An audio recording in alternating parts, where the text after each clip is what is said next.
Bihar police constable exam 23 जुलाई 2025 के लिए आज एक क्वेश्चन पेपर डिस्कस करने वाले हैं जो आपके एग्जाम पैटर्न पर लिया गया है। जिस प्रकार से क्वेश्चन पूछा जा रहा है उसी प्रकार का क्वेश्चन है, तो पूरा क्वेश्चन को सॉल्व कीजिएगा।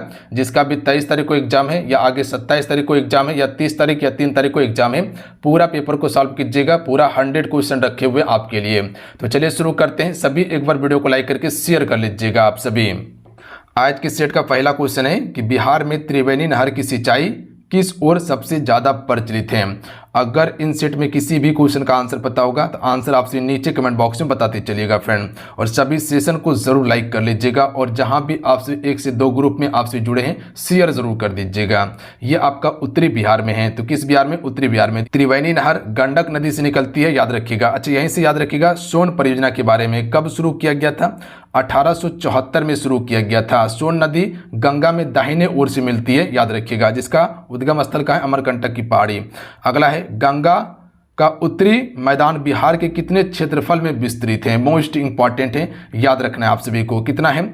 56,780 वर्ग किलोमीटर में फैला है, तो याद रखिएगा। देखिए, गंगा नदी भारत की सबसे लंबी नदी है और प्लस में कह सकते हैं कि इसका अपवाह क्षेत्र भी बहुत बड़ा है। चलिए अगला क्वेश्चन देखिएगा। निम्नलिखित राज्यों में से कहां विधान परिषद है? देखिए, विधान परिषद कुल 6 राज्यों में है। 6 राज्य कौन कौन सा है? तो पहला आपका बिहार, याद रखिएगा, आपसे बिहार हो जाएगा। एक आपका कर्नाटक हो जाएगा, एक आपका तेलंगाना हो जाएगा, एक आपका आंध्र प्रदेश हो जाएगा। तो 3 दक्षिण में आपको याद रखना है, कर्नाटक, तेलंगाना और आंध्र प्रदेश। बिहार उत्तर में है, याद रखिएगा आप सभी, और यूपी उत्तर में है। ये आपका इधर 2 हो गया, यूपी यानी उत्तर प्रदेश, और एक हो जाएगा आपका महाराष्ट्र मध्य में। तो कुल 6 राज्यों में आपका विधान परिषद है।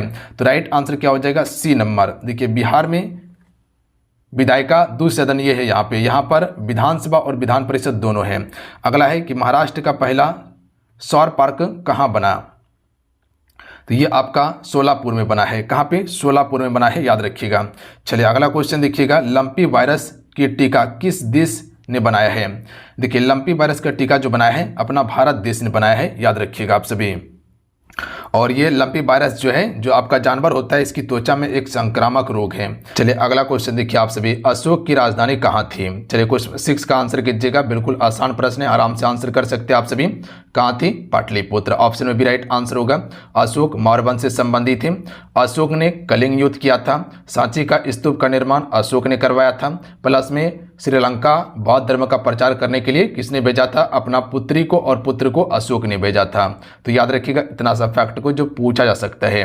निम्नलिखित वैदिक देवताओं में से किसे उनका पुरोहित माना जाता है? तो देखिए, देवी देवताओं का पुरोहित जो माना जाता है वो आपका बृहस्पति देवता को माना जाता है। तो ऑप्शन में ए राइट आंसर होगा, याद रखिएगा। अगला क्वेश्चन देखिएगा। क्वेश्चन में 8 है कि रन फॉर विकसित भारत मैराथन का आयोजन किस विश्वविद्यालय में किया गया है?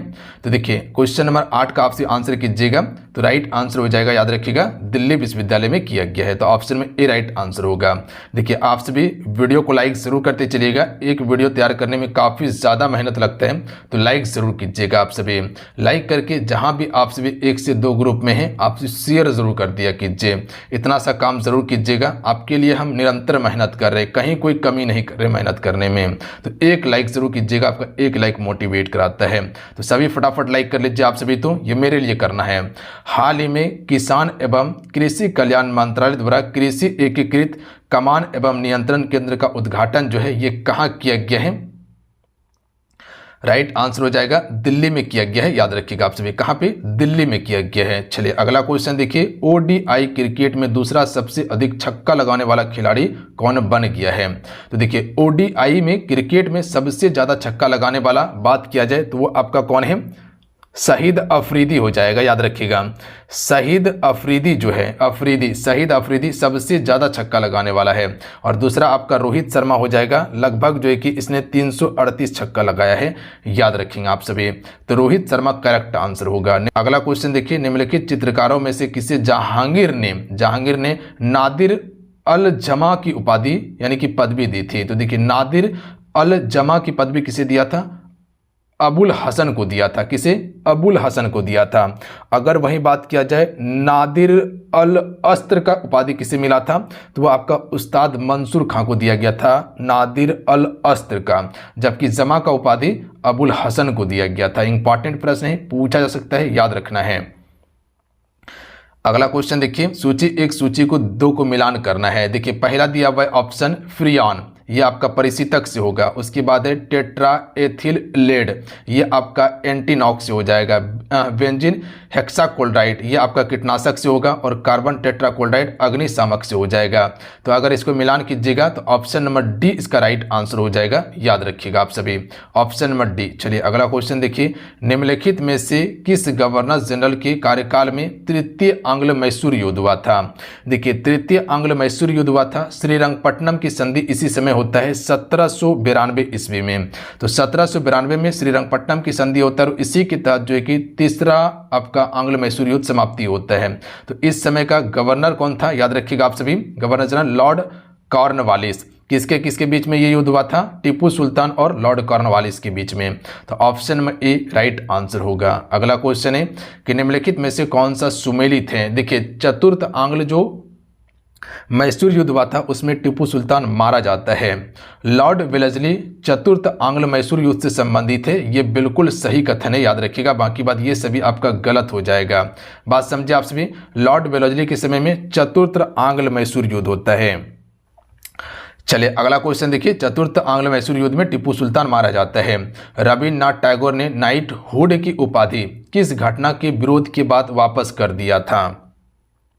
चलिए क्वेश्चन नंबर 15 का राइट आंसर कीजिए आप सभी। तो राइट आंसर होगा option number D, Jallianwala Bagh हत्याकांड के विरोध में कर दिया था। देखिए 13 अप्रैल को जलियांवाला बाग की घटना होता है अमृतसर में, याद रखिएगा आप सभी। और यहाँ पर जनरल ओडायर के द्वारा गोली चलाने का आदेश दिया गया था। बहुत सारे लोग मारे गए थे। 1919 में शुरू हुआ था। रॉलेट एक्ट कब आया था? 1919 में। चोरा चोरी की घटना 1922 में आता है। बात समझे आप सभी, 22 में होता है चोरा चोरी कांड की घटना, जिसके कारण से असहयोग आंदोलन वापस लिया जाता है। 1929 में नागपुर में संपन्न all India trade union Congress की अध्यक्षता किसने की थी? तो राइट आंसर हो जाएगा ऑप्शन में ए, जवाहरलाल नेहरू ने किया था। इसके अलावा 1929 में ही आपका लाहौर अधिवेशन हुआ था, उसकी भी अध्यक्षता जवाहरलाल नेहरू के ही द्वारा किया गया था। और कह सकते हैं कि 1929 में ही 31 दिसंबर को रावी नदी के तट पर झंडा फहराया गया था और 1 जनवरी 1930 से स्वतंत्रता दिवस मनाना शुरू किया। निम्नलिखित समाज सुधारकों में से कौन संस्कृत भाषा में प्रवीणता यानी कि कुशलता के लिए जाना जाता है?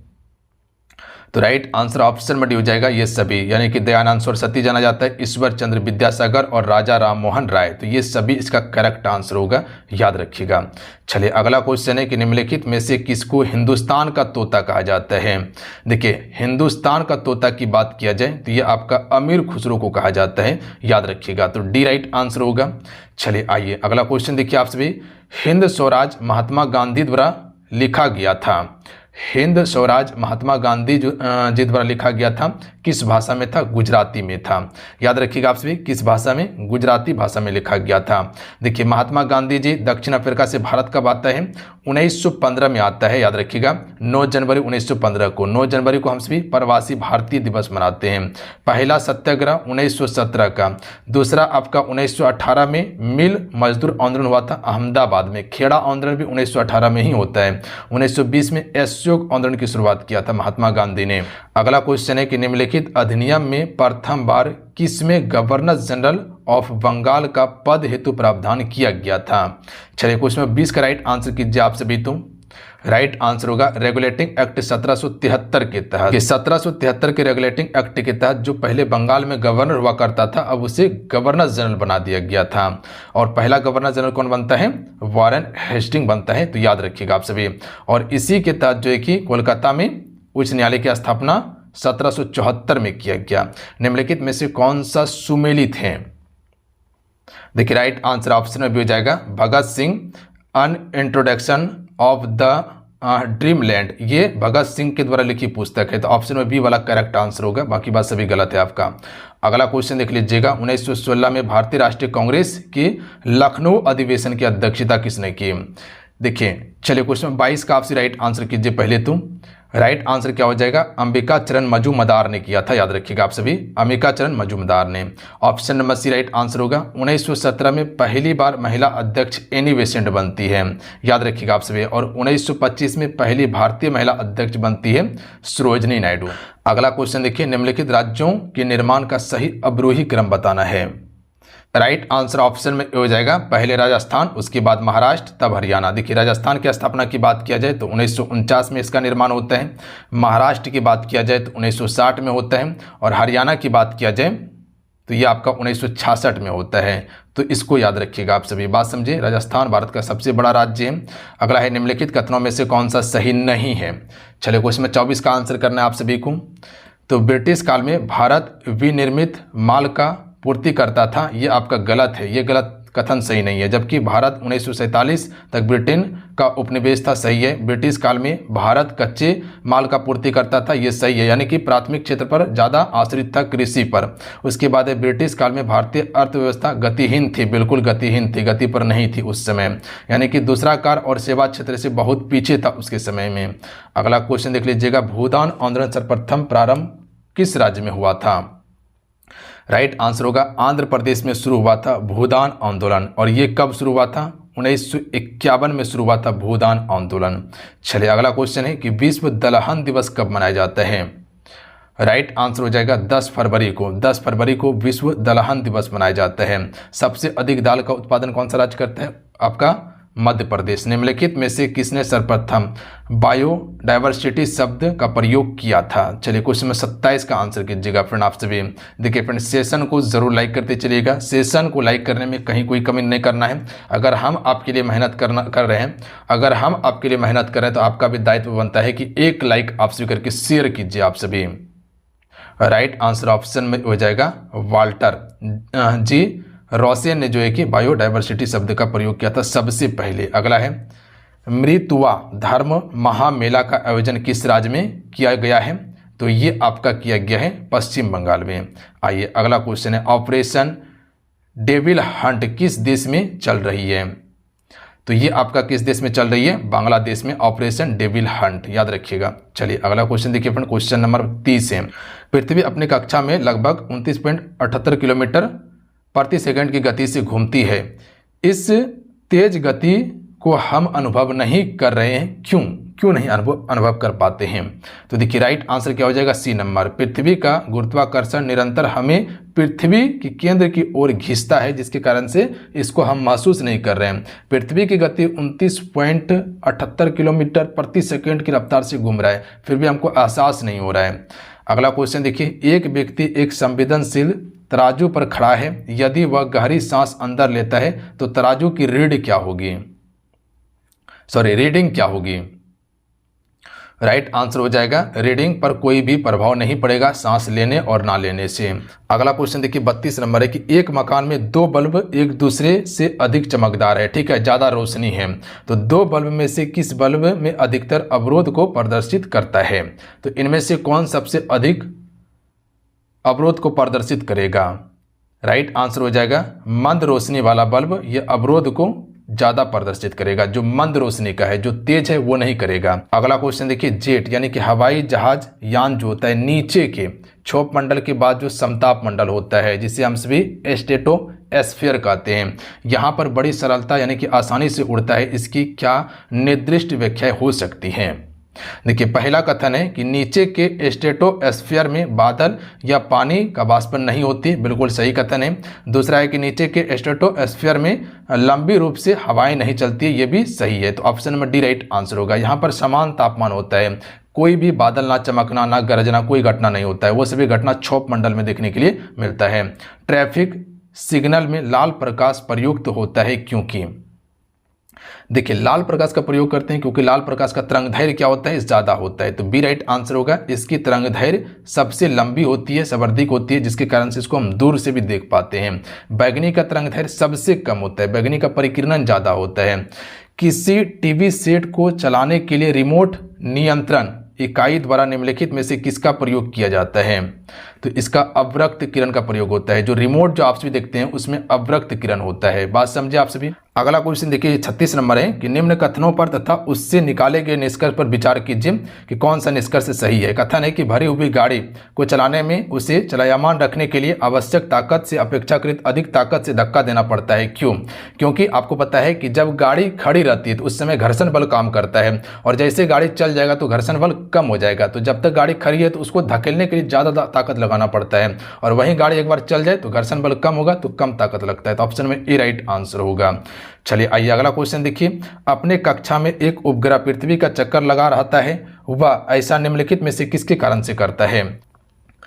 तो ये आपका केंद्रीय विमुखी बल के कारण करता है। ऑप्शन में ए करेक्ट आंसर होगा। चलिए आइए अगला क्वेश्चन देखिए, अगला क्वेश्चन देखिए, एक वस्तु को दो समांतर समतल दर्पण के बीच अगर रखी जाती है तो इसका प्रतिबिंब क्या होगा? देखिए जब भी समतल दर्पण की बात किया जाए ना तो प्रतिबिंब यहाँ पर अनंत बनेगा समतल दर्पण पर। अगला है कि सोनार में निम्नलिखित में से क्या उपयोग होता है? तो पराश्रव तरंग का उपयोग होता है। पराश्रव तरंग की ही सहायता से चमगादड़ रात्र में अपना स्थान या पता कर पाता है, रात में उड़ पाता है। पराश्रव तरंग की मदद से ही कोई भी चीज कह सकते हैं कि समुद्र में डूबा हुआ है तो उसका पता लगाया जाता है। दूरसंचार के लिए प्रयुक्त तरंग कौन सा है? माइक्रोवेव का प्रयोग किया जाता है। चलिए अगला क्वेश्चन है, हाल ही में चर्चा में रहा EFTA क्या है? तो देखिए EFTA जो है ये आपका एक व्यापारिक संगठन है, याद रखिएगा आप सभी, क्या है? व्यापारिक संगठन है। चलिए अगला प्रश्न देखिए फ्रेंड, क्वेश्चन नंबर 42 है, सूर्यास्त तथा सूर्य उदय के समय सूर्य लाल रंग होने का कारण क्या है? आसान प्रश्न है, आराम से आंसर कर सकते हैं। तो बी राइट आंसर हो जाएगा, सॉरी बी राइट आंसर होगा, प्रकाश के परिकिरण के कारण हमें लाल दिखाई पड़ता है। ठीक है, अगला क्वेश्चन देखिए, खारे पानी को शुद्ध पानी में परिवर्तित करने की प्रक्रिया को क्या कहते हैं? तो इसे हम सभी उत्क्रम प्रासरण के नाम से जानते हैं। क्या कहते हैं इसको? उत्क्रम प्रासरण कहते हैं। चलिए अगला क्वेश्चन देखिए, भोपाल गैस त्रासदी एक मानव त्रासदी थी, इसमें कौन सा रसायन का रिसाव हुआ था? मिथाइल आइसोसाइनाइड का रिसाव हुआ था। यानी कि हम ये कह सकते हैं कि MIC का रिसाव हुआ था 1984 में। चलिए अगला क्वेश्चन है कि निम्नलिखित में से कौन सा रसायन कृत्रिम वर्षा में प्रयुक्त होता है? यानी कि प्रयोग करते हैं, सिल्वर आयोडाइड का प्रयोग करते हैं कृत्रिम वर्षा में। याद रहेगा आप सभी को, किसका प्रयोग करते हैं? बिल्कुल सिल्वर आयोडाइड का। चलिए अगला है, वनस्पति तेल से वनस्पति घी बनाने में प्रयुक्त गैस कौन सा है? तो देखिए इसमें हाइड्रोजन गैस का प्रयोग किया जाता है। चलिए अगला क्वेश्चन देखिए आप सभी, अंगुलियों के निशान की बहुरंगीय सतह पर उभरण करने हेतु निम्नलिखित में से किसका प्रयोग करते हैं? जो उंगली का जो निशान होता है इसमें बहुरंगी का उभरण करने के लिए किसका प्रयोग करते हैं हम सभी? तो इसमें फ्लोरोसेंट पाउडर का प्रयोग करते हैं, याद रखिएगा फ्लोरोसेंट पाउडर का। चलिए अगला क्वेश्चन देखिए फ्रेंड, आपसे क्वेश्चन नंबर 48 है कि लिक्विड पेट्रोलियम गैस जैसे LPG कहा जाता है, ये मुख्य अवयव किसका होता है? तो इसमें क्या रहता है? इथेन, प्रोपेन और ब्यूटेन रहता है, याद रखिएगा इथेन, प्रोपेन और ब्यूटेन रहता है। चलिए अगला क्वेश्चन देखिए आप सभी कि DPT का टीका निम्नलिखित में से किससे सुरक्षा के लिए दिया जाता है? देखिए अगर DPT टीका की बात किया जाए तो ये आपका किसके लक्षण में होता है? डिफिथेरिया, कुकुर खांसी और टेटनस, याद रखिएगा आप सभी डिफिथेरिया, कुकुर खांसी और टेटनस में। अगला है national bureau of plant genetics resources जो है ये कहाँ स्थित है?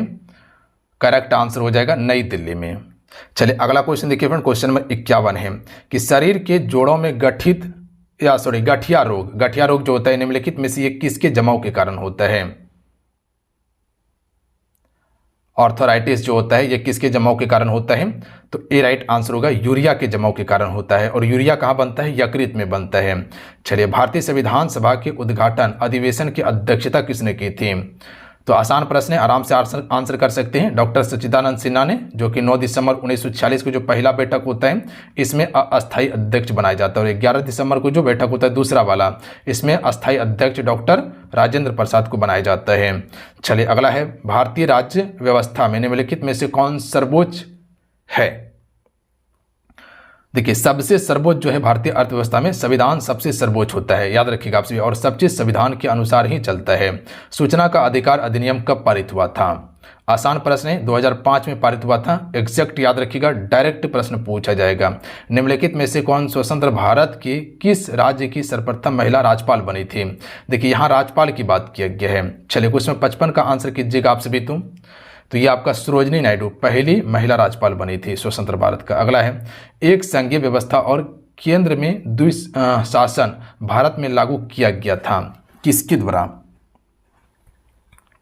तो 1935 के अधिनियम के द्वारा किया गया था संघीय व्यवस्था और केंद्र में द्विशासन, याद रखिएगा केंद्र की बात यहाँ पर किया गया है। तो 1935 के अधिनियम के तहत किया गया था। आइए अगला है कि एक राज्य को संघ में सम्मिलित करने अथवा नए राज्य की स्थापना करने की शक्ति निम्नलिखित में से किसे प्राप्त है? 57 का आंसर आप स्वीकार कर सकते हैं।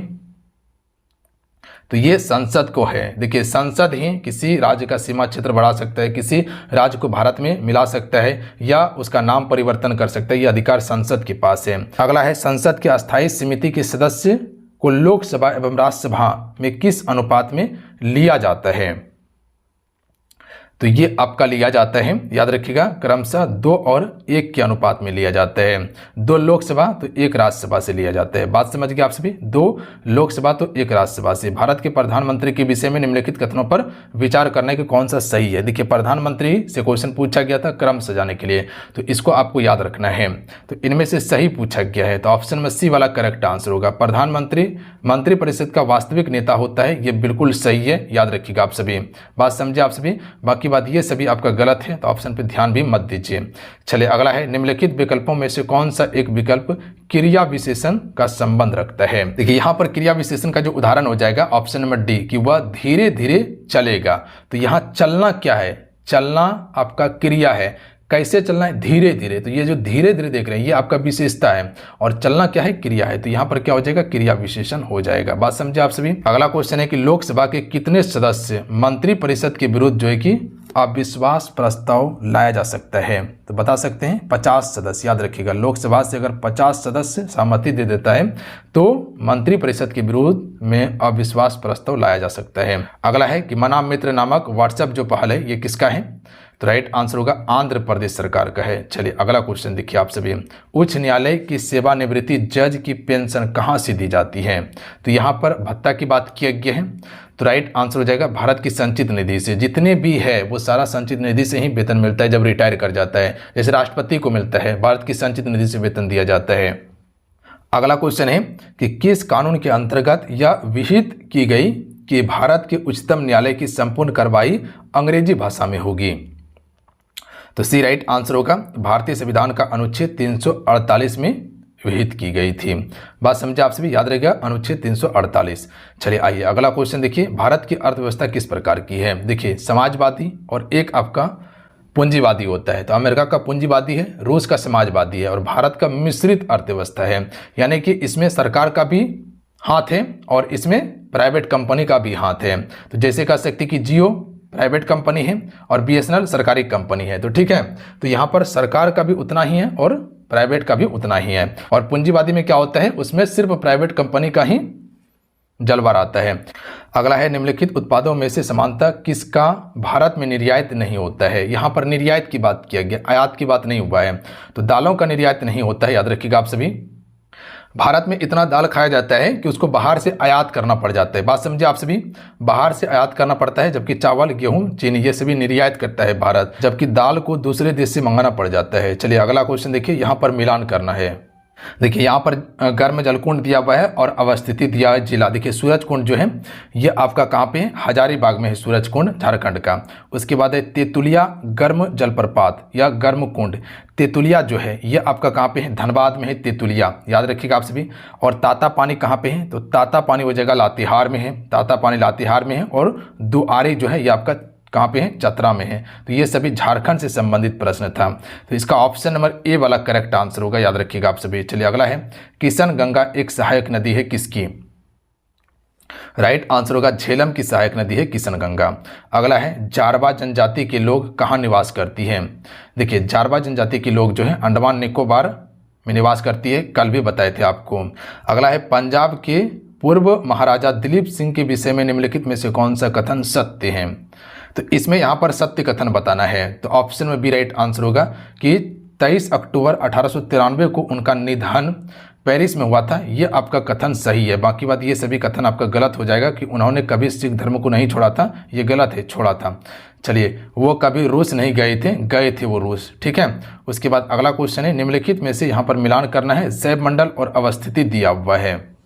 71 का राइट आंसर क्या होगा, बी मानस। ये आपका मेघालय में है, गलत है। मानस असम में है। कहाँ पे है, मानस असम में है। जबकि आपका कंचनजंगा सिक्किम में है, और अगस्ता मलाई केरल में है, और नंदा देवी उत्तराखंड में है। तो ये सभी आपका बिल्कुल सही है, जबकि आपका मानस मेघालय में ही ये गलत है। अगला क्वेश्चन है कि राजस्थान का लगभग एकाधिकार है किस पर। करेक्ट आंसर होगा जस्ता में। जस्ता के लिए प्रसिद्ध है खेतड़ी राजस्थान का। PM-A ड्राइव योजना के लिए कितना राशि आवंटित की गई है। तो ये लगभग आपका 10,900 करोड़। अगला है कि निम्नलिखित में से कौन सा एक भू आबद्ध देश नहीं है, यानी कि यहाँ पर कौन सा एक देश जो है ये भूमि से बंधा हुआ देश नहीं है। तो राइट आंसर हो जाएगा अजरबैजान। याद रखिएगा आप सभी, अजरबैजान ये आपका भू आबद्ध देश नहीं होगा, यानी कि लैंड लॉक देश नहीं है, जबकि कजाकिस्तान, उज्बेकिस्तान और किर्गिस्तान ये सभी लैंड लॉक देश हैं। अगला यानी कि कह सकते हैं कि स्थल से बंधा हुआ है, ये समुद्र तट को नहीं छूता। अगला है निम्नलिखित में से किस एक महाद्वीप में उसके संपूर्ण क्षेत्रफल में मैदानी भाग का प्रतिशत सर्वाधिक है। देखिए मैदानी भाग का प्रतिशत सबसे अधिक यूरोप में है। याद रखिएगा आप सभी, कहाँ पे है, यूरोप में है। जो कह सकते हैं रूस का जो आपसे पार्ट देखते हैं कितना बड़ा मैदानी क्षेत्र है उसका। निम्न भारतीय राज्य में से कौन रेशम वस्त्र का सबसे बड़ा उत्पादक है। रेशम वस्त्र का सबसे बड़ा उत्पादक आपका कर्नाटक राज्य हो जाएगा। चलिए अगला क्वेश्चन देख लीजिएगा, कुलपति को कौन सा राज्य अब कुल गुरु बनाएगा। कुलपति को कौन सा राज्य अब कुल गुरु बनाएगा, राजस्थान राज्य। Option number C right answer है। अगला है कि देश में प्रथम कृषि विश्वविद्यालय की स्थापना कब हुई थी। चलिए क्वेश्चन 78 का आंसर कीजिए आप सभी। तो फ्रेंड 1960 में। आइए अगला है कि संकर धान की खेती सर्वाधिक लोकप्रिय है कहाँ पे। संकर धान की खेती सबसे ज़्यादा लोकप्रिय कहाँ पे है, तो ये आपका चीन में है। हालांकि संकर धान की खेती अब भारत में भी किया जाता है, तो सबसे लोकप्रिय चीन में है। राष्ट्रीय कृषि विपणन संस्थान ये कहाँ पर स्थित है, तो ये आपका जयपुर में है। याद रखिएगा कहाँ पे है, राष्ट्रीय कृषि विपणन स्थान जयपुर में। अगला क्वेश्चन देखिए कि फरवरी 2025 में गुलबीर सिंह ने किस स्पर्धा में 17 साल पुराना राष्ट्रीय रिकॉर्ड तोड़ा है। राइट आंसर ऑप्शन में भी हो जाएगा इंडोर 3000 मीटर में तोड़ा है। चलिए अगला क्वेश्चन देखिए, इसको आपसे बनाइएगा, आंसर बताते हैं। ऑप्शन में बी राइट आंसर होगा इसका। चलिए अगला क्वेश्चन देखिएगा, निम्न में से कौन सा शब्द हाथ का पर्यायवाची नहीं है। देखिए हाथ का पर्यायवाची से क्वेश्चन पूछा गया है, तो दंत जो है ये दांत होगा, हाथ का होगा नहीं। जबकि पानी हो जाएगा कर और बाहु, ये हाथ का पर्यायवाची है। उसके बाद अगला क्वेश्चन देखिए आप सभी, क्वेश्चन है कि भारत और जापान के बीच संयुक्त सैन्य अभ्यास का नाम क्या है। तो इसका राइट आंसर होगा धर्म गार्जियन। धर्म गार्जियन संयुक्त सैन्य अभ्यास भारत और जापान के बीच होता है। अगला क्वेश्चन देखिए आप सभी कि निम्नलिखित में से कौन सी संख्या यहाँ पर दिया गया, एक संख्या दिया गया है, यहाँ खाली स्थान जो आपको दिया गया इसमें आपको भरना है। तो इसका आंसर बताते हैं, आपसे बना लीजिएगा। ऑप्शन में सी राइट आंसर होगा। उसके बाद यहाँ मैथमेटिक का है, इस सबको आप बना लीजिएगा, ठीक है। आंसर हम फटाफट आपको इसका लगा देते हैं। देखिए 87 वाला का ऑप्शन में बी हो जाएगा, ठीक है। बनाने का कोशिश कीजिएगा, सभी इंपॉर्टेंट सवाल हैं। 88 का डी हो जाएगा। उसके बाद देख लीजिएगा यहाँ पर एक कोडिंग डिकोडिंग का सवाल दिया गया है, उसके बाद इसको आप लगा लीजिएगा, डी राइट आंसर होगा। उसके बाद आगे देखिए 90 नंबर का भी डी राइट आंसर होगा। उसके बाद यहाँ पर देख लीजिएगा आप सभी, आगे है कि किस देश का भारत के साथ द्विपक्षीय व्यापार लगभग 70 अरब डॉलर 2024 में रहा है और भारत में अपना निवेश बढ़ाने का सहमति दिया है। तो ये देश आपका हो जाएगा रूस। याद रखिएगा आपसे, कौन सा देश, रूस देश हो जाएगा। अगला क्वेश्चन है कि फरवरी 2025 में यूक्रेन संघर्ष पर चर्चा करने के लिए अमेरिकी और रूसी अधिकारियों के बीच वार्ता कहाँ हुआ था। तो देखिए ये वार्ता जो किया गया था सऊदी अरब में हुआ था। कहाँ पे, सऊदी अरब में। 38वीं राष्ट्रीय खेल 2025 में पदक तालिका में कौन सा टीम शीर्ष पर रही थी। तो इसका राइट आंसर होगा सर्वसेज। याद रखिएगा 38वीं राष्ट्रीय खेल में सर्वसेज हो जाएगा, सर्वसेज जो सेना का ये टीम है। अगला है कि किस देश के वैज्ञानिक दुनिया का सबसे बड़ा घोस्ट पार्टिकल डिटेक्टर ट्राइडेट बना रहा है। तो ये कौन सा देश बना रहा है, आपका चीन बना रहा है। याद रखिएगा कौन सा देश, चीन। अगला है हाल ही में अमेरिका के राष्ट्रपति डोनाल्ड ट्रंप ने नासा का प्रमुख जो चुना है वो किसे चुना है। तो ये चुना गया जेरेड इसैकमैन को चुना गया है। आइए अगला क्वेश्चन देख लीजिएगा आप सभी। क्वेश्चन है कि सैन्य अभ्यास हरिमो शक्ति 2024 किन दो देशों के बीच में हुआ है, हरिमो। तो देखिए ये आपका हुआ है भारत और मलेशिया के बीच में, हरिमो भारत और मलेशिया के बीच में। अगला है कौन सा आयोजन मानव इतिहास में किसी भी धार्मिक, सांस्कृतिक या सामाजिक आयोजन के लिए सबसे बड़ी आयोजन को चिन्हित करता है। तो सबसे बड़ी आयोजन को चिन्हित करता है प्रयागराज का महाकुंभ। याद रखिएगा। अगला क्वेश्चन है कि 2024 भ्रष्टाचार धारणा सूचकांक यानी कि CPI में 180 देशों में से रैंकिंग क्या है भारत की, यहाँ भ्रष्टाचार सूचकांक में बताना है। तो ये आपका 96वां रैंकिंग है। अगला है कि संविधान के किस अनुच्छेद के तहत 13 फरवरी 2025 को मणिपुर में राष्ट्रपति शासन लगाया गया था? तो ये आपका अनुच्छेद 356 के तहत लगाया जाता है राष्ट्रपति शासन, याद रखिएगा आप सभी। और कौन लगाता है? राष्ट्रपति लगाता है।